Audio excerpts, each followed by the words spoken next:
तो जय श्री राम, राधे राधे दोस्तों। जैसा कि हम बात करने वाले हैं कोविशील्ड। आपको पता होगा कोविशील्ड जो वैक्सीन है भारत में कोरोना वायरस के समय लगाई जा रहे थे, जो कि 100 में से 80 लोगों को, मतलब 80% लोगों को कोविशील्ड वैक्सीन लगी है। और ये जो कोविशील्ड वैक्सीन की जो कंपनी है एस्ट्राजेनेका, जो कि ब्रिटिश कोर्ट में माना है कि ये जो एस्ट्राजेनेका कंपनी द्वारा बनाई गई कोविशील्ड वैक्सीन है, इसमें ब्लड की कोटिंग जैसे भारी समस्या हो सकती है। इससे खून का थक्का जमने, इससे जो हार्ट अटैक की समस्याएं 80% अधिक हो सकती हैं।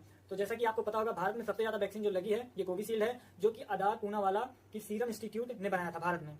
एक खबर और निकल रही है कि इलेक्टोरल बॉन्ड है, इसमें जो ये सीरम इंस्टीट्यूट ऑफ इंडिया, इन्होंने जो 52.8 करोड़ रुपए ये बीजेपी को दिए हैं।